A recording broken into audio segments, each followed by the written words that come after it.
السلام عليكم ورحمة الله وبركاته. الحمد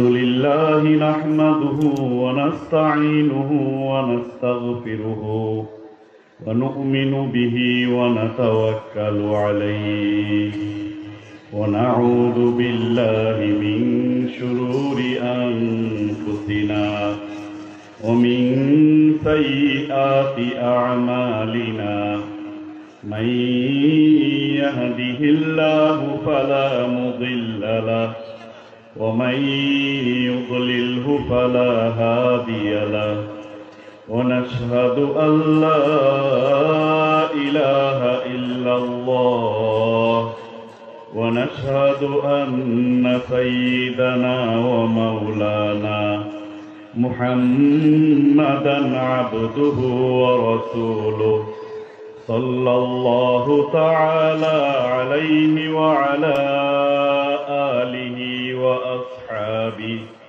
وبارك وسلم تسليما كثيرا.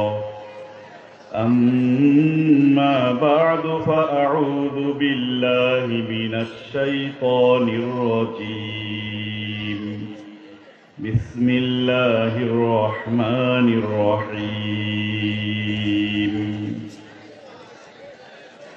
ألم تر إلى الذين يزعمون أنهم آمنوا بالله وما أنزل إليك يريدون أن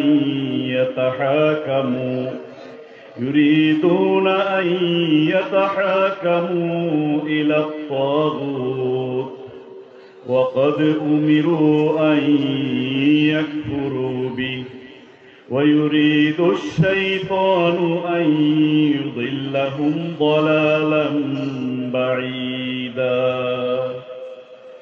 صدق الله العظيم. 1446 হিজরির ঐতিহাসিক আল জামিয়াতুল ইমদাদিয়ার বাৎসরিক আয়োজন কিশোরগঞ্জবাসীর জন্য এক ধরনের কিংবদন্তি তুল্য মাহফিল, ঐতিহাসিক সিরাতুন নবী সাল্লাল্লাহু আলাইহি ওয়াসাল্লাম মাহফিলের সম্মানিত সভাপতি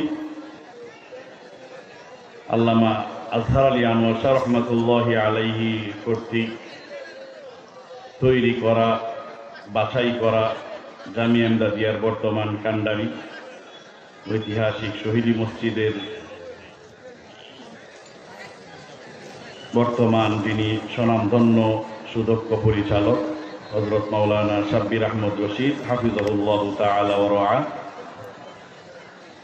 বিপুল সংখ্যক মুহতারাম উলামায়ে কিরাম এবং রাতের দীর্ঘক্ষণ সময় পর্যন্ত যারা মহান রব্বুল আলামিনের প্রতি ভালোবাসার বহিঃপ্রকাশ ঘটিয়ে সিরাতুন নবী আমাদের আবেগের জায়গা, এই আবেগের পরিচয় দিয়ে হৃদয়ে ইমানের বাতি এখনো পর্যন্ত দীপ্যমান হয়ে আছে তার একটা পরিচয় দিয়ে যারা বিছানায় গা এলিয়ে দেয়া থেকে এই কনকনে অনেকটা কনকনে ঠান্ডায় এখানে বসে রয়েছেন সে সমস্ত ভাগ্যবান আল্লাহ পাকের মেহমানগণ, মাইকের আওয়াজের মাধ্যমে যারা দূর দূরান্ত থেকে আমাদের এই আয়োজনের সাথে জড়িয়ে রয়েছেন সে সমস্ত দূরবর্তী শ্রোতা মণ্ডলী এবং পর্দার অন্তরালে থেকে যারা এই মাহফিলকে সাফল্যমণ্ডিত করার জন্য উৎকীর্ণ হয়ে রয়েছেন, দোয়ার মাধ্যমে নানাভাবে এটাকে সাফল্যমণ্ডিত করার জন্য তার ইচ্ছিত লক্ষ্য, তার কাঙ্ক্ষিত ফলাফল লাভের জন্য জড়িয়ে রয়েছেন সে সমস্ত আমার সম্মানিতা মা ও বোনেরা। দীর্ঘক্ষণ সময় আমরা এখানে অবস্থান করছি, বিশাল আয়োজন, অনেক কর্মঘণ্টা আমরা এখানে ব্যয় করছি, অনেক অর্থবিত্ত এর পিছনে ধারা লাগছে। আয়োজনটা কি? একটা ব্রিজ বানানো হবে, একটা হাসপাতাল নির্মাণ করা হবে, 500 লোকের 1000 লোকের কর্মসংস্থানের ব্যবস্থা করা হবে, এমন কোনো আয়োজন না। 1450 বছর পূর্বে চলে গেছেন একজন ব্যক্তিত্ব, যিনি দুনিয়াতে আগমন করার আগেই পিতৃহারা হয়েছেন। দুনিয়াতে আগমনের কিছুদিনের মধ্যেই মাতৃহারা হয়ে, এতিম হয়ে সমাজে বেড়ে উঠেছেন। একটা অক্ষর জ্ঞান পৃথিবীর কোনো মানুষের কাছ থেকে যিনি লাভ করেন নাই, এমন একজন ব্যক্তিত্বকে কেন্দ্র করে, এমন একজন মহান মানুষের জীবনীকে কেন্দ্র করে এই একবিংশ শতাব্দীর এই সময়, যখন মানুষ মঙ্গল গ্রহে যাওয়ার জন্য টিকিট কাটতেছে, মহাকাশে মানুষ প্রমোত্তরী নিয়ে রওনা করছে, এমন উত্তর আধুনিক যুগে সেই 1450 বছর পূর্বের এক বালুকময় পৃথিবী থেকে বিচ্ছিন্ন, আমাদের অনেকের কাছেই মধ্যযুগের বর্বর সেই সময়ে, অন্ধকার সেই সময়ে আবির্ভূত হওয়া এক ব্যক্তির জীবনী নিয়ে এই সময়ের এইরকম একটা সময়ের মধ্যে বসে থাকা, এত আয়োজন করা, এত কর্মঘণ্টা ব্যয় করা, এত কর্মযজ্ঞের যোগান দেয়া, ব্যবস্থা করা, এটার যৌক্তিকতা, এটার প্রাসঙ্গিকতা, এই কাজের বাস্তবতা কতটুকু? আমি বিষয়গুলো এখানে বসে কিছুটা চিন্তা করছিলাম। চিন্তা করার সাথে সাথে আমার চোখের মধ্যে বারবার বেশি উঠতেছে আমাদের বর্তমান যিনি প্রধান উপদেষ্টা আছে, ডক্টর ইউনূস সাহেব।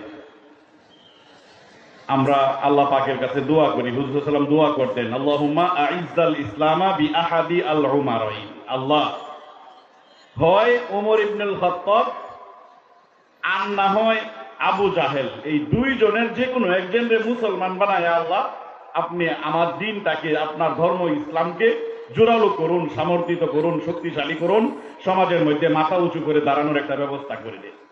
হুজুর সাল্লাল্লাহু আলাইহি ওয়াসাল্লাম এরকম সমাজের ভালো ভালো মানুষ যারা আছে, ফেমাস পারসন যারা আছে, প্রভাবশালী ব্যক্তিত্ব যারা আছে, তাদের মুসলিম ইসলাম গ্রহণের জন্য দুর্দান্ত আগ্রহী ছিলেন। কারণ তারা একজন মুসলমান হইলে এদের সাথে বিশাল সংখ্যক মানুষ এই ঈমানের দিশা পেয়ে যেত।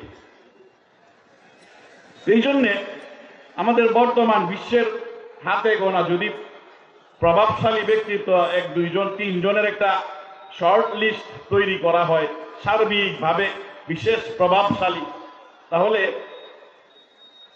আমাদের মাননীয় প্রধান উপদেষ্টা তাকেও কিন্তু বিবেচনায় নেওয়া লাগবে। এই জন্য আমরাও দোয়া করি আল্লাহ রাব্বুল আলামিন ওনার অবস্থান, ওনার ব্যক্তিত্ব, ওনার মেধা, ওনার মেধার প্রখরতা, এটা সবটা আল্লাহ পাক উম্মার সেবায়, ইসলামের সেবায় যেন আল্লাহ পাক কবুল করে নেন। আমি চিন্তা করছিলাম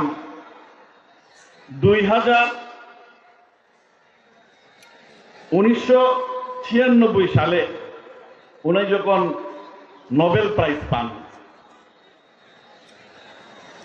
তখন আমি তখন চিটাগাং জামিয়ানদাদি এটি সম্ভবত ছিলাম, না 94 সম্ভবত, 2004 উনি 2004 সম্ভবত নোবেল প্রাইজ পান। আমি ছিলাম চিটাগাং, আমরা ওই সময় ছিলাম। তো উনি নোবেল প্রাইজ পাওয়ার যখন ঘোষণা আসলো সারা দেশের মধ্যে, তখন যারা আমাদের বয়সের তারা হয়তো মনে আছে যে সারা দেশের মধ্যে একটা প্রচন্ড জোয়ার, যাদের অনেকের কাছে উনি কুখ্যাত, অনেকের কাছে বিখ্যাত, অনেকের কাছে উনি শ্রদ্ধার পাত্র, অনেকের কাছে উনি নিন্দনীয়, যে অবস্থান যাই থাকুক, সারা দেশের মধ্যে কিন্তু একটা বিশাল আনন্দের বন্যা অথবা বিশাল টক অফ দ্য কান্ট্রি হিসাবে অনেকদিন পর্যন্ত আলোচনায় ছিলেন। উনি বাংলাদেশে আসার পরে ওনার জন্য জাতীয়ভাবে সংবর্ধনার আয়োজন করা হয়। ওই সংবর্ধনা অনুষ্ঠানে উনি একটা বক্তব্য রেখেছিলেন, এখনো আমার কানে বাজতেছে। আমরা টেলিভিশনে সেই বক্তব্য দেখেছিলাম ইলেকট্রিক মিডিয়ার মাধ্যমে। উনি ওই লম্বা বক্তব্যের মধ্যে অত্যন্ত উনি তো কথার জাদুকর, মাশাআল্লাহ, উপস্থাপনা শক্তি ওনার জাদুকরী ভাবে উপস্থাপন করতে পারেন। যে কোনো বিষয়ে উনি খুব মুগ্ধকর ভাবে ছোট্ট বিষয়টাও সুন্দরভাবে ফুটিয়ে তুলতে পারেন। উনি ওই দিন ওনার বক্তব্যে বলেছিলেন যে আমরা এই পৃথিবীবাসীর জন্য একটা বিশেষ চমক নিয়ে আসতেছি। সেটা কি? যে পৃথিবী থেকে দারিদ্র নামক যে জিনিসটা আছে এইটাকে আমরা জাদুঘরে পাঠিয়ে দেব। দারিদ্রতা কাকে বলে, অভাব কাকে বলে, অনটন কাকে বলে, না পাওয়ার হাহাকার কাকে বলে, এই জিনিসটাকে মানুষ চেনার জন্য টিকিট কেটে জাদুঘরে মিউজিয়ামে যাওয়া লাগবে। সবাই আত্মনির্ভরশীল হবে, সবাই স্বাবলম্বী হবে, সবাই বিত্তশালী হয়ে যাবে, সবাই অমুখাপেক্ষীমূলক ভাবে জীবনযাপন করবে, কেউ কারো প্রতি নির্ভরশীল হয়ে থাকা লাগবে না। এমন একটা বিশ্ব আমরা বিশ্ববাসীকে উপহার দেব। এই কথা, এই আশ্বাস তিনি বিশ্ববাসীকে সহ বাংলাদেশ এই দেশের অধিবাসী সহ সারা বিশ্ব, তখন সমস্ত মিডিয়ার চোখগুলো, ক্যামেরার লেন্সগুলো ওনার দিকে তাক করা ছিল। উনি এই কথাটা বলেছিলেন। 2004 থেকে আজকে কত বছর হয়ে গেল, 2024 শেষ হয়ে 2025-এর দিকে আমরা ক্রমান্বয়ে এগিয়ে যাচ্ছি, 25 চুই করতেছি। মোটামুটি পরীক্ষার সময় চলে গিয়েছে। আজকের এই বিশ্বের বর্তমান অবস্থা, আমি আজকে একটা রিপোর্ট দেখলাম বাংলাদেশ প্রতিদিনের, যে বাংলাদেশে এখনো মানুষ এখনো 18% মানুষ চরম দারিদ্র সীমার নিচে বসবাস করে, এবং মানুষের দিন দিন যেভাবে মুদ্রাস্ফীতি বাড়তেছে, মানুষের ক্রয় ক্ষমতার নাগালে চলে যাচ্ছে। 2 দিন যদি একদল লোক কাজ থেকে কাজ না পায় বা কোনো কারণে কাজ থেকে বিরত থাকে, তাহলে এটা প্রায় 36 থেকে 38% চলে যাবে দারিদ্রতার সীমা। ঘোষণা দিয়েছিলেন 2004-এ। আজকের এই 24-এর এই পৃথিবীতে দাঁড়িয়ে আমরা দেখি আসলে ঘোষণা এক ধরনের বলা যেতে পারে, অত্যুক্তি হবে না, আশ্বাসের মূলা অথবা অলিক কল্পনাই ছিল।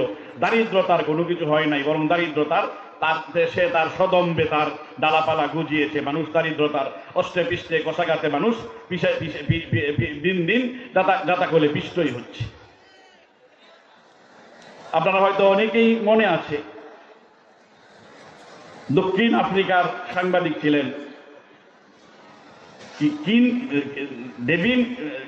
কেভিন কার্টার, জোহান্সবার্গের সাংবাদিক। উনি ছিলেন ফটো জার্নালিজম, অর্থাৎ চিত্র সাংবাদিক ছিলেন। ফটো তুলে তুলে উনি বিভিন্ন তাজদিয়া বা কভারেজ করতেন, বিভিন্ন সংবাদাদিকে বিভিন্ন ঘটনাবলীকে উনি করতেন, কভারেজ করতেন। এই লোকটা সুদানে গিয়েছিলেন। সুদান আফ্রিকার, আমরা সবাই জানি যে সুদান আফ্রিকার একটা অঞ্চল। ওইখানে যাওয়ার পরে সেখানে তিনি আফ্রিকায় দুর্ভিক্ষ, তখন সুদানে দুর্ভিক্ষ চলছিল 19-এর দশক, এই তো 1994 সম্ভবত দুর্ভিক্ষ চলছিল। উনি গেলেন ছবি তোলার জন্য। হঠাৎ করে এই দুর্ভিক্ষের মধ্যে যে মানুষ মারা যাচ্ছে, হাড্ডি সার, কঙ্কাল সার বুনিয়াদম পরে রয়েছে, এখানে শুষ্কতার কারণে পশু পাখি মারা যাচ্ছে, এগুলো উনি চিত্র ধারণ করবেন। একটা জায়গায় বনের মতো জায়গায় গেলেন চিত্র ধারণ করার জন্য। হঠাৎ তিনি ছোট্ট একটা মেয়ে শিশুর করুণ কণ্ঠে গুনগানির আওয়াজ শুনলেন। করুণ ভাবে মেয়েটা কান্না, ছোট্ট বাচ্চাটা কান্না করছে, মনে হয় ক্ষুধায় ছটফট করতেছে।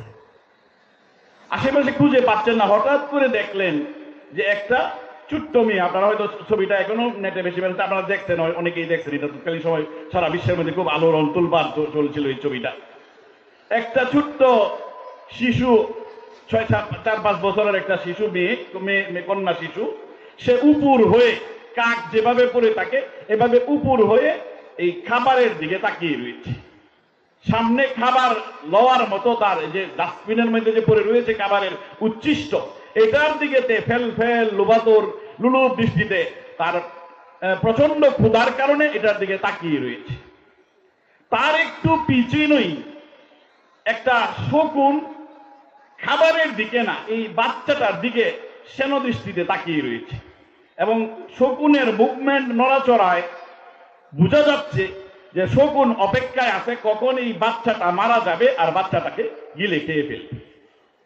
এই চিত্রটা উনি, বাচ্চা শকুন, এর পিছনে এই চিত্রকর এই কেভিন কার্টার উনি এটা করলেন, ক্লিক করে ধারণ করলেন, এবং নিউ ইয়র্ক টাইমসের কাছে তিনি এই চিত্রটা বিক্রি করলেন 1994 সম্ভব, আমার 94 বা 96 দুইটা যে কোনো একটা হবে, মাথার কাজ করতেছেন না।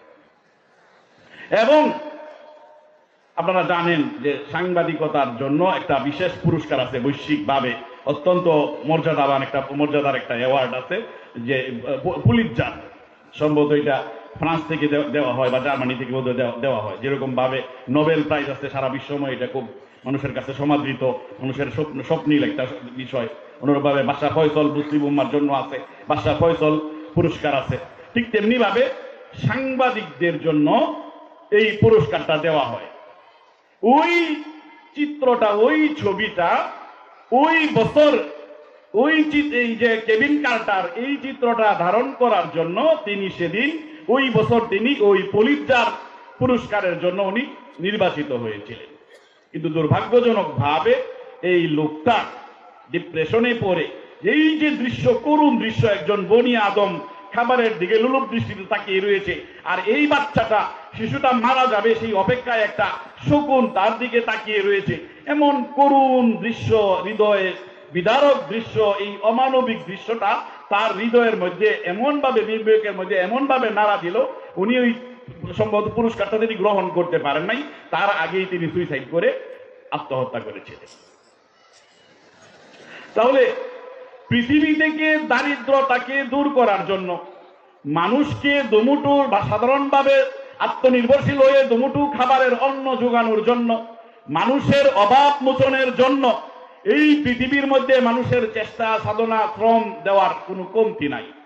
এবং যখনই যে উদ্যোগ নিয়েছে, বিশ্ববাসীর সামনে আশ্বাসের মূলা দিয়ে ঝুলিয়েছে, বিশ্ববাসীর সামনে প্রতিশ্রুতির ফুল ঝুলিয়েছে যে এইটাকে ধারণ করো, এই আদর্শকে মানো, তোমাদের খাদ্যের নিরাপত্তা তোমরা লাভ করবে, দারিদ্রতা থেকে মুক্তি লাভ করবে, দারিদ্রতা সমাজ থেকে পালিয়ে এটা জাদুঘরে যে আশ্রয় নিবে, এইরকম অনেক আশ্বাসের ফুল জুড়ি আমাদের সামনে ঝুলানো হয়েছে। কিন্তু দিন শেষে অশ্বডিম্ব ছাড়া আর কিছুই প্রসব হয় নাই। এইরকম সেম একটা সিমিলার এই সমপর্যায়ের একটা ঘটনা আজ থেকে 1450 বছর পূর্বে মুহাম্মাদুর রাসূলুল্লাহ সাল্লাল্লাহু আলাইহি ওয়াসাল্লামের জীবদ্দশায়ও এরকম একটা ঘটনা ঘটেছে। হযরত আদী ইবনে হাতেম তাই রাদিয়াল্লাহু তাআলা আনহু, তাই গোত্রের উনি ছিলেন, লিডার ছিলেন। নবী করিম সাল্লাল্লাহু আলাইহি ওয়াসাল্লাম ওনাকে মুসলমান বানানোর জন্য অনেক চেষ্টা করছেন, কোশিশ করছেন, শ্রম দিয়েছেন, বিভিন্নভাবে করছেন তাকে ইসলামের দীক্ষিত করার জন্য। কিন্তু দুর্ভাগ্যজনকভাবে তিনি তখন মুসলমান হন নাই। পরে যখন মুসলমানদের হস্তগত হলো এই অঞ্চল, উনি পলায়ন করে চলে গেলেন ব্রুমক অঞ্চলে, বর্তমান যে ইয়ামান আছে বা সিরিয়া অঞ্চলের মধ্যে চলে গেলেন। উনার বোন সফওয়ানা রাদিয়াল্লাহু তাআলা আনহা, উনি ঘটনাক্রমে হুজুর সাল্লাল্লাহু আলাইহি সাল্লামের কাছে হাতে আসলেন বন্দিনী হয়ে। নবী করিম সাল্লাল্লাহু আলাইহি সাল্লাম এর আচরণ দেখে উনি মুসলমান হয়ে গেলেন, এবং হুজুর সাল্লাল্লাহু আলাইহি সাল্লামের কাছ থেকে উনি মুক্তিপণ পেয়ে উনি ওনার ভাইয়ের কাছে চলে গেলেন। ভাইয়ের কাছে চলে যে ভাইকে খুব বাজে যে, ভাইয়া তুমি কোন ব্যক্তি থেকে দূরে থাকতে চাও? এমন এক ব্যক্তির কাছ থেকে আমি আসছি, দুনিয়ার সবাই যার কুলে উঠতে চায়, তুমি তার থেকে দূরে সরে থাকতে চাও? তুমি আসো, তোমার নিরাপত্তা, তোমার সম্মান, তোমার আগের জমিদারি কোনো কিছুই তোমার হাতছাড়া হবে না। এরকম ভাবে ভাইকে বুঝিয়ে, ফুসলিয়ে, উদ্বুদ্ধ করে, উৎসাহিত করে হুজুর সাল্লামের কাছে নিয়ে আসলেন, মদিনায় নিয়ে আসলেন। তখনও কিন্তু তিনি মোস্ট ওয়ান্টেড আসামি, তখনও কিন্তু তিনি একজন গণহত্যাকারী, মুসলিম গণহত্যাকারী হিসাবে নবী করিম সাল্লাল্লাহু আলাইহি ওয়াসাল্লাম এবং সাহাবায়ে কেরামের কাছে বিবেচিত এবং লিস্টে। এমত অবস্থায় তিনি যখন মদিনা মুনাওয়ারায় আসলেন, সর্বপ্রথম হুজুর সাল্লাল্লাহু আলাইহি ওয়াসাল্লামের সাথে ওনার সাক্ষাৎ হয় মসজিদে নববীর ভিতরে। উনি আয়েশা পরিচয় দিলেন যে আমি সাফওয়ানার ভাই, তাই গোত্রের প্রেসিডেন্ট, আমি আদি। হুজুর আকরাম সাল্লাল্লাহু আলাইহি ওয়াসাল্লাম কোনো ধরনের উচ্চবাচ্য না করে, কোনো ধরনের চোখ রাঙ্গানিমূলক না করে, সর্বোচ্চ সৌজন্যতা দেখিয়ে আসছে, চলেন আমার সাথে বাড়িতে যাই, আগে আপনার সাথে অন্যান্য বাতচিত আলাপচারিতা পরে হবে, আগে আপনি ক্লান্ত, সফরের শ্রান্ত, দলিল দূষিত গরমাক্ত, আসেন ফ্রেশ হবেন, বাড়িতে চলেন। নবী করিম সাল্লাল্লাহু আলাইহি ওয়াসাল্লাম ওনাকে নিয়ে বাড়িতে আসলেন। রাস্তায় ঘটনা ঘটছে, এগুলি লম্বা সময় বলা যাবে না, মূল ঘটনায় চলে যাচ্ছি। আসলেন নবী করিম সাল্লাল্লাহু আলাইহি ওয়াসাল্লাম ওনাকে নিয়ে বাড়িতে। আদী ইবনে হাতেম তাই রাদিয়াল্লাহু তাআলা আনহু, উনি তো প্রেসিডেন্ট হিসাবে ওনার তৎকালীন সময়ের যারা সমাজকর্তা ছিলেন, সমাজপতি ছিলেন, প্রেসিডেন্ট ছিলেন, সামাজিক বিভিন্ন দায়িত্ব পালন করতেন, তাদের বাড়ি ঘরে, তাদের বিভিন্ন প্রসাদের মধ্যে যাওয়া আসা তার অহরহ ছিল। তিনি জানতেন এক একজন সমাজপতির বাড়িঘরগুলো কিরকম চাকচকচকে ঝকঝকে এবং আড়ম্বরপূর্ণ হয়, কেমন ভাবে এখানে ফানুস বাতি উড়ে, কেমন ভাবে এখানে মণিমুক্তা খচিত আর বড় বড় মোটা তাজা গালিচা দ্বারাতে এটা আবৃত থাকে, এগুলো তার ব্রেনের মধ্যে ছিল। তো ওনার মাথায় ওই যে সমস্ত রাজপ্রাসাদে উনি গিয়েছেন, নবীর ঘরটাকেও ওইভাবেই তিনি মূল্যায়ন করেছিলেন যে নবীর ঘরটাও তো এরকমই হবে, এইরকম মণিমুক্তা খচিত থাকবে, উঁচু থাকবে, গালিচা বিছানো থাকবে এখানে, এইরকম একটা কল্পনা নিলেন। কিন্তু নবী সাল্লাল্লাহু আলাইহি সাল্লাম ওনার বাড়ি বলে, ওনার প্রসাদ বলে, ওনার অফিস বলে, ওনার আবাসস্থল বলে যেই জায়গায় নিয়ে গেলেন, দেখে বাড়ির চেহারা দেখেই তো উনি টাস্কি লেগে গেলেন, ধাক্কা লাগলো একটা। এটা এইরকম কোন রাজা বাদশাদের বাড়ি এইরকম সাদা মাটা এত জীর্ণ শীর্ণ হয়। ভিতরে ঢুকে তো আরো আশ্চর্যান্বিত হয়ে গেল। যেই আদি ভিতরে বড় বড় সোফা, বড় বড় গালিচা দেখে অভ্যস্ত, সেই আদি রাদিয়াল্লাহু তাআলা যখন এই মুহাম্মদ সাল্লাল্লাহু আলাইহি ওয়াসাল্লামের মতো একজন ব্যক্তিত্ব, এত ফেমাস লিডার, যিনি একটু ওযু করলে ওনার সাথীরা ঝগড়া লেগে যায় যে ওনার এই বেঁচে যাওয়া ওযুর পানি কে নিয়ে মুখে লাগাবে, গায়ে লাগাবে, গায়ে মাখাবে, ভালো কপালে লাগাবে, এটা নিয়ে ঝগড়া লেগে যায়।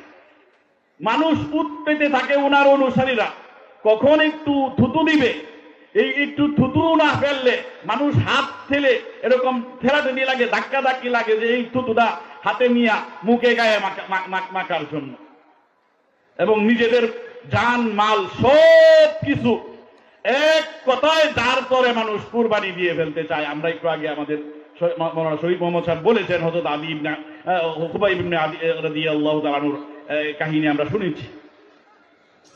এত ফেমাস, এত জনপ্রিয় এবং এত বিশাল মানুষের ভক্তি শ্রদ্ধায় নন্দিত একজন সমাজপতির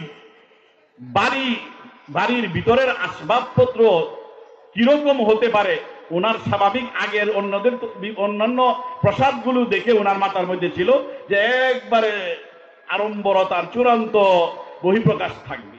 কিন্তু রুমের মধ্যে ঢুকে উনি একবারে ভেবাচেকা খেয়ে গেলেন। সারা রুমের মধ্যে একটা ছোট্ট খাটিয়া, একটা খেজুর পাতার ছাল বাকল দিয়ে কোনো মতে করা ভরা একটা বালিশের মতো, আর কোনো আসবাবপত্র নাই। নবী করিম সাল্লাল্লাহু আলাইহি ওয়াসাল্লাম ওনাকে এই রুমের মধ্যে যে এই বালিশটা ঢিল মারলেন ওনার দিকে, যে আদি আপনি মোস্ট ওয়ান্টেড আসামি হতে পারেন, আমাদের আপনি কিন্তু এখন আপনি আমার ঘরে, আপনি আমার অতিথি, আমার মেহমান, আপনি আমার মেহমান হয়ে এসেছেন, সুতরাং মেহমানকে সম্মান করা এটা আমার ইসলামের দায়িত্ব। নেন, আমার ধর্ম, আমার আদর্শ আমাকে শিক্ষা দিচ্ছে আপনাকে সম্মান করা, আপনাকে আতিথেয়তা করা যথাযথভাবে, আপনি বসেন, আপনি এটা বসারও বেশি উপযুক্ত। আদী ইবনে হাতেম তাই বলে কি এই লোকটা যেই রাজা বাদশার সামনে চোখ তুলে তাকালে চোখগুলো উপড়ে ফেলার মতো বিধান ছিল রাষ্ট্রীয় ভাবে, রোমক সাম্রাজ্যের, পারস্য সাম্রাজ্যের রাজাদের দিকে চোখ তুলে নিম্ন শ্রেণীর লোকেরা তাকাইলে যদি চোখ তুলে কথা বলতো তাহলে এরকম ভাবে তাদের চোখ উপরে ফেলা হতো। এটা বিধান ছিল, সরকারিয়া ছিল, রাষ্ট্রীয়ভাবে এটা আইন পাস করা ছিল। এটা শুধু ওইরকম না, আমাদের দেশের মধ্যে এরকম আছে, শুনলে আপনাদের বাপ দাদার কাছে আমরা শুনছি যে অনেক জমিদারদের বাড়ি ঘরের সামনে দিয়া ছাতি মাথা দিয়ে দেওয়া যাইত না, জুতাগুলি খুললিয়া এরপরে বিয়ার মধ্যে নিয়ে বাহাতলে নিয়ে এরপরে খালি পায়ে যাওয়া লাগতো। এরকম চর্চা এই জাতীয় মানুষ হয়ে মানুষকে দাসত্বের শৃঙ্খলে আবদ্ধ করে রাখার এই যে পাশবিকতার চর্চা, এটা ওই সময়ই ছিল এরকম না, এই এখনো কিছুদিন আগেও ছিল। একমাত্র ইসলাম এসে দুনিয়ার সমস্ত মানুষের সমস্ত ভেদাভেদকে আক্ষরিক অর্থেই নির্মূল করে দিয়েছে। সেই আদী ইবনে হাতেম রাদিয়াল্লাহু তাআলা আনহু উনি যখন দেখলেন যে যেই রাজা বাদশার চোখের দিকে তাকিয়ে কথা বলা যায় না, আর ওই আমি এমন এক রাজার সামনে দাঁড়িয়ে রয়েছি যিনি নিজে নিজের সিংহাসনে না বসে, আমি একজন আসামি ব্যক্তি, আমাকে বসার জন্য উনি নিজের হাতে এইরকম ভাবে ওনার চেয়ারটা এগিয়ে দিচ্ছে। উনি বললেন যে এইটা তো কোনো রাজা বাদশার আচরণ না, নিশ্চয়ই অন্য কোনো মহামানব ছাড়া এটা কারো দ্বারাতে হতে পারে। কিন্তু আদী ইবনে হাতেম তাই উনি বললেন, না, আপনি মহান নেতা, আপনি মহান এই অঞ্চলের কর্ণধার, আমি এই বেয়াদবি করতে পারি না। উনি বললেন আপনি বসেন। আদী ইবনে হাতেম তাই নবীর দিকে আবার ঠেলে মারলেন। হুজুর সাল্লাল্লাহু আলাইহি ওয়াসাল্লাম আবার তার দিকে ঠেলে মারলেন। এরকম ভাবে ঠেলাঠেলি চলতে লাগলো। আদী ইবনে হাতেম তাই রাদিয়াল্লাহু তাআলা আনহু বলেন, অবশেষে আমি পরাজিত হয়েছি নবীর এই ঠেলাঠেলির সামনে, পিরাপিরির সামনে। আমি গাদিতে বসেছি আর নবী সাল্লাল্লাহু আলাইহি ওয়াসাল্লাম সাধারণ এই মাটিতে বসে আমার সাথে কথাবার্তা বলতে লাগলেন। নবী করিম সাল্লাল্লাহু আলাইহি ওয়াসাল্লাম কথাবার্তা যখন শুরু করলেন ওনার সাথে, এই তখন ওনাকে কয়েকটা কথা বলছিলেন আদী ইবনে হাতেম তাই উনি বলতেছিলেন যে কথাগুলি যখন আমি শুনছিলাম, পারিপার্শ্বিক যে পরিস্থিতি ছিল ওই পরিস্থিতির আলোকে আমার কাছে মনে হচ্ছিল যে এগুলি পাগলের প্রলাপ, এগুলো দিবা স্বপ্ন, এগুলো হচ্ছে অসম্ভব পরিকল্পনার কিছু এরকম কথাবার্তা। আসলেই বাস্তবে এটা রূপায়ণ হতে পারে, বাস্তবে এটা পাওয়া যাবে, এটা আমার কাছে অবিশ্বাস্য, আমার কাছে কোনোভাবেই বিশ্বাস মনে হচ্ছিল না। উনি আমাকে যে সমস্ত কথাগুলি বললেন এর মধ্যে একটা কথা উনি বললেন, লাআল্লাকা ইয়া আদী ইমনাউকা আনিদ দুখুল ফি দীনিল্লাহ মা তারা ফিল মুসলিমিনা মিনাল হাজ। আদী, তুমি যে দ্বিধাদ্বন্দ্বে পড়ে রয়েছ, তুমি যে সিদ্ধান্তহীনতায় ভুগতেছ, তুমি যে ভালো করে এখনো পর্যন্ত স্থির করতে পারছো না যে মুসলমান হবে কি হবে না, এটা সম্ভবত এই কারণে যে মুসলমানদের মধ্যে তুমি দেখছো মুসলমানেরা এখন দারিদ্রতার জাতাকলে পিষ্ট হচ্ছে, নিষ্পিষ্ট হচ্ছে, চতুর্দিকে দারিদ্রতার ছড়াছড়ি, অভাব অনটন এরকম ভাবে চতুর্দিক দিয়ে চেপে বসেছে। আদী, জেনে রাখো আমি এমন এক সমাজ ব্যবস্থা, ইনসাফপূর্ণ অর্থ ব্যবস্থা এই বিশ্ববাসীর জন্য আল্লাহর পক্ষ থেকে আমি নিয়ে এসেছি। এই সমাজ ব্যবস্থা, এই অর্থ ব্যবস্থা যখন দুনিয়ার মানুষ যথাযথভাবে চর্চা করবে, বাস্তবায়ন করবে, আদী তুমি দেখতে পাবে যে এই আদর্শ বাস্তবায়ন করার জন্য, এই নীতি চর্চা করার জন্য, আমার এই ধর্মের এই বিধান পালন করার জন্য দেখতে পাবে যে মানুষের মধ্যে অর্থবিত্ত এমন ভাবে উপচে পড়বে, মানুষ হন্যে হয়ে খুঁজবে যে দরিদ্র ব্যক্তির কাছে ধনসম্পদ দেওয়ার জন্য, কিন্তু সমাজের মধ্যে চষে বেড়াবে, কিন্তু একটা দরিদ্র লোক খুঁজে পাবে না তার ধনসম্পদ ধরণ করার জন্য। আদী ইবনে হাতেম তাই বলতেছেন, এটা কি কয়, পাগলের কি কয়, বাড়ি ঘরের মধ্যে ভাঙ্গাচোরা বেড়া, ঘরের মধ্যে কোনো কিছু নাই, খাওয়ার কোনো ইয়া নাই, এক বেলা খাইলে তিন বেলা বস্তা হুন লাগে, এই লোকে বলতেছে এমন যে গরিব খুঁজে পাওয়া যাইতো না, ওনার কাছে অবিশ্বাস্য লাগলো। আবার বললেন, আদী, লাআল্লাকা ইন্নামা ইয়ামনাউকা ফিদ-দুখুলি আনিল ইসলাম মা তারা ফিল মুসলিমিনা মিনাল ফাওদা আল আমনিয়া। যে আদী, তুমি হয়তো বা মুসলিম হইতে যে সিদ্ধান্তহীনতায় ভুগতেছ, অস্থিরতায় ভুগতেছ, এই কারণে যে মুসলমানদের মধ্যে এক ধরনের সামাজিক নৈরাজ্য, এই দিক দিয়ে হামলা করতেছে, সে এই দিক দিয়ে হামলা করতেছে, এই দিক দিয়ে মুসলমানদেরকে ইয়া করবে, ভয়ে তটস্থ হয়ে রয়েছে। এমন এই কারণে আদি জেনে রাখো, আমি এমন এক জীবন আদর্শ এই বিশ্ববাসীর জন্য উপহার হিসাবে আল্লাহর পক্ষ থেকে নিয়ে এসেছি, ওহীর মাধ্যমে, প্রত্যাদেশের মাধ্যমে প্রাপ্ত হয়েছি। মানুষ যখন এই আদর্শকে বাস্তবায়ন করবে, লাতারায়ান্না যাইনাতা তাখরুজু মিন সানআ মিনাল হিরাতি আও মিনাস সানআ ওয়া তাআতি ইলাল বাইত ওয়া তাতুফু বিহি থুম্মা তারজিউ ইলাইহি ইলা বালাদিহা ওয়া লাম ইয়ানজুর ইলাইহা আহাদুন। আদি এমন এক আদর্শ আমি সমাজ ব্যবস্থা এই বিশ্ববাসীর জন্য আল্লাহর পক্ষ থেকে নিয়ে এসেছি। মানুষ যখন এটা সমাজের মধ্যে যথাযথভাবে পালন করবে, সত্যিকার অর্থে এটাকে মানুষ যখন ফলো করবে, অনুসরণ করবে, দেখবে একজন একাকিনী রমণী সেই সুদূর 1000 মাইল দূর থেকে, হীরা সনআ নগরী থেকে এই আল্লাহর ঘর তোয়াফ করার জন্য আসবে। একাকিনী রমণী তোয়াফ করবে, আবার তার আপন নিরে ফিরে যাবে।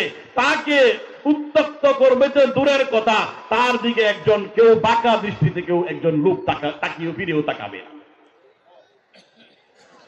আদি তুমি হয়তো মুসলমান হওয়ার ব্যাপারে আমাদের বাসায় দুগুর বুগুর করতেছো, সিদ্ধান্তহীনতায় ভুগতেছো। তুমি দেখতেছো যে মুসলমানরা সামাজিক ভাবে অত্যন্ত সামরিক ভাবে অত্যন্ত পিছিয়ে রয়েছে। পৃথিবীর পরাশক্তিগুলো তাদেরকে খাবলে খাওয়ার জন্য নানাভাবে বিভিন্ন সময়ে তাদের উপর ঝাঁপিয়ে পড়ার জন্য উৎসুক হয়ে রয়েছে, নানাভাবে হুমকি ধুমকি দিচ্ছে। আদি আমি এমন এক জীবন ব্যবস্থার প্রবর্তক, এমন এক জীবন ব্যবস্থা আল্লাহ পাক আমাকে দিয়েছেন। এই জীবন ব্যবস্থা যখন মুসলমানেরা আপন করে নিয়ে এটাকে চর্চা করবে, দেখবে যে সেই মাদায়ানের রাজপ্রসাদে কিসরার রাজপ্রসাদ মুসলমানদের পদানত হয়ে যাবে। সেখানে কালিমার পতাকা, লা ইলাহা ইল্লাল্লাহ মুহাম্মাদুর রাসূলুল্লাহর পতাকা পথ করে উড়বে। আদি ইবনে হাতেম তাই রাদিয়াল্লাহু তাআলা আনহু হুন্না কই কি তো পাগলে কিতা কই, তা ঘর থেকে বারামতে একটু কাশি দিতে পারে না, যাইরা কাশতে পারে না, ভয়ে যে এই ইয়া আসবে, পারস্যরা রোমকরা আইসা খেয়ে ফেলবে, ধরে ফেলবে। উনি বলে আবার উনি নাকি আবার ওই মাদায়ানের মধ্যে কিসরার রাজপ্রসাদ দখল করবে। উনার কাছে অবিশ্বাস্য। উনি বলছেন, আপনি কোন কিসরা কথা কইতাছুন? কিসরা ইবনে হরমুজ? আপনি কি কিসরা ইবনে হরমুজের কথা বলতেছেন? যেই কিসরার ইবনে হরমুজের নাম শুনে মানুষ তরতর করে কাঁপে, বাঘের ভয় পায় না, সিংহের কথা বললে মানুষ ভয় পায় না, বাচ্চারা ঘুমাতে চায় না, জেগে উঠে খেলতে চায়। আর কিসরার কথা বললে একটা সাধারণ মানুষও ভয়ে কম্পমান হয়ে ঘুমিয়ে যায় বা ঘুমের ভান পড়ে থাকে। এমন ওই কিসরা ইবনে হরমুজের বাড়ি ঘর আপনি দখল করে নেবেন, এইটার কথা বলতেছেন? নবী করিম সাল্লাল্লাহু আলাইহি ওয়াসাল্লাম বললেন, নাম, হ্যাঁ, তুমি যাকে ধারণা করছো সেই কিসরা ইবনে হরমুজ, অজেয় কিসরা, মহাবীর কিসরা, যাকে মানুষ স্মরণ করলেও কেঁপে উঠে, সেই কিসরার রাজপ্রসাদ একদিন মুসলমানদের পদভারে প্রকম্পিত হবে।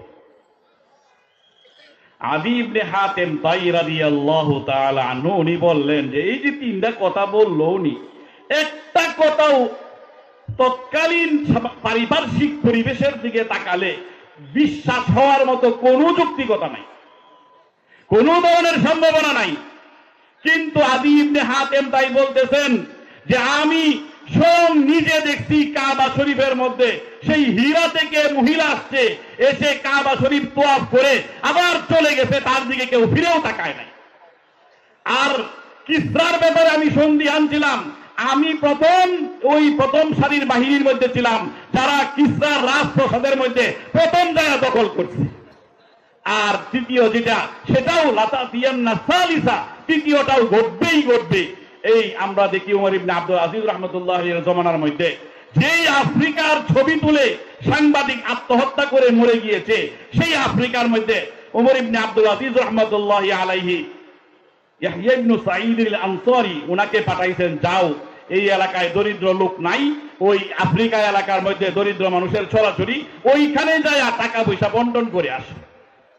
গেলেন ইয়াহইয়া ইবনে সাঈদ আল-আনসারী টাকা পয়সা বন্টন করার জন্য। ওই সুদূর আফ্রিকার মধ্যে টাকা ঝনঝন করতেছে, ওই সময় তো কাঁচা মুদ্রা ছিল, এইগুলো ঝনঝন করতেছে।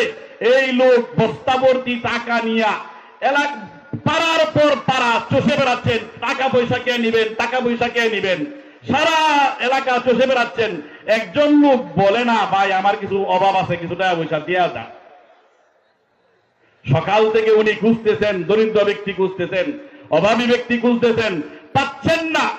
বিকালে উনি ক্লান্ত হয়ে গলির মাথায় বস্তাটা রেখে একটু জিরানোর জন্য, বিশ্রাম নেওয়ার জন্য, একটু নিঃশ্বাস নেওয়ার জন্য উনি থামলেন। একটু ক্লান্ত হয়ে গেছেন, ঘর্মাক্ত হয়ে গিয়েছেন, থামলেন। হঠাৎ করে দেখলেন গলির ওই মাথায় জানালার ভিতর থেকে এক লোক মাথা বের করেছে। উনি চিন্তা করলেন যে আচ্ছা, আল্লাহ এতক্ষণে যায় আমার একটা সুযোগ দিছে, এই যে ভারমুক্ত হওয়ার জন্য, এই বস্তাগুলোকে, এই টাকার বস্তাগুলোকে গোছানোর জন্য, একজন প্রাপকের কাছে এই দানের টাকাগুলো দেওয়ার জন্য একজন গরিব ব্যক্তি হয়তো এই যে মাথা যেহেতু বাসাইন দিছে, নিশ্চয়ই আমার কাছে টেহা চাউলের লাগে বাসাইন দিচ্ছে, আগে টাকাটা দিয়ে আসি, বস্তাটা তার কাছে গোছায় আসি, তার কাছে আমি হ্যান্ড ওভার কইরা এরপরে পুরাপুরি বিশ্রাম আমি নিলাম। এইরকম চিন্তা ভাবনা করে উনি এই বস্তাটাকে আবার কোনো মতে কাঁধে তুলে যাচ্ছেন গলির ওই মাথায়। ওই বাসার সামনে গেলেন, যে এই বস্তাটা রাখলেন, রাখার পরে ডাক দিয়া বলবেন, ভাইজান বস্তাটাকে গন্ডা দেওয়ার দরকার নাই, পুরা বস্তায় আপনি নিয়ে যান। এই কথাটা উনি বলবেন, নিয়োগ করছেন। এর আগেই ওই লোক যে মাথা বের করছিল, এখন এক পুটলি সহ হাত বের করছে, বলতেছে, ভাই আপনাকে দেখলাম মানুষ, গরিব মানুষ খুঁজতেছেন টাকা পয়সা দান করার জন্য, আমার এই পুটলার মধ্যে টাকা পয়সা আছে, আমিও কাউকে পাচ্ছি না, আপনার এই টাকাটা নিয়ে যান, এই পুটলাটা নিয়ে যান, যদি এরকম কেউ পান তার কাছে আপনি আমার এই পুটলাটা হাতে পৌঁছায় দিয়ে দিন। পাশাপাশি দুইটা ঘটনা, আমরা যেই সময়টাকে বলি পৃথিবীর সবচেয়ে অত্যাধুনিক সময়, সে সময় তথাকথিত নোবেল লরিয়টগণ, তথাকথিত অর্থনীতিবিদগণ, তথাকথিত সমাজপতিগণ দারিদ্রতাকে দারিদ্র্যমুক্ত বিশ্ব গড়ার জন্য তারা নানা আশ্বাস দিয়েছেন আমাদেরকে। দিন শেষে আমরা আজকের লেটেস্ট পত্রিকার আজকের নিউজ, বাংলাদেশ প্রতিদিনের নিউজ দেখেন যে দারিদ্রতার কষাঘাতে মানুষের হয়েছে, জিডিপি বেড়েছে, শুভঙ্করের ফাঁকি।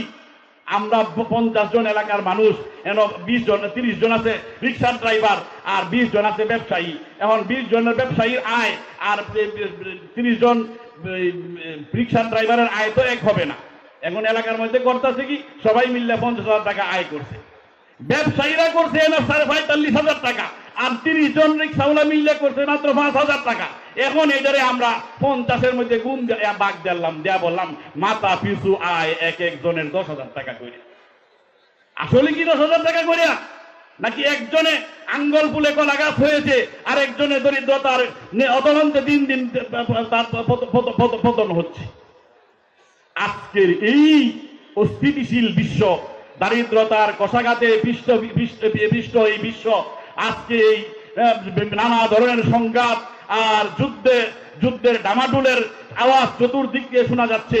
এই সামাজিক অস্থিতিশীলতা, পরিবেশের বিপর্যয়, সারা বিশ্বের মধ্যে যেভাবে বৈশ্বিক যে উষ্ণায়ন, এই যা কিছু আছে, যত সমস্যা আছে, সবগুলোর সমাধান একমাত্র দিতে পারবে এই মুহাম্মদ সাল্লাল্লাহু আলাইহি ওয়াসাল্লাম এবং তার আদর্শ। এই জন্য আজকের এই বসা সময় ক্ষেপণ করা নয়, নিছক আবেগের তাড়নায় নয়, বরং এই বিশ্ববাসীর, আমরা এই যারা এখন এই বিশ্বের অধিবাসী, আমাদের এই বিশ্বটাকে টিকিয়ে রাখার জন্য, শান্তিময় করার জন্য, কাঙ্ক্ষিত স্বপ্নের বিশ্ব গড়ার জন্য মুহাম্মদুর রাসূলুল্লাহ সাল্লাল্লাহু আলাইহি ওয়াসাল্লামের আদর্শ ছাড়া বিকল্প আর কিছু নাই। আল্লাহ পাক এই কথাটা আমাদেরকে যত তাড়াতাড়ি বুঝবো, ততই আমরা মঙ্গল হবে। আল্লাহ পাক দ্রুত বুঝার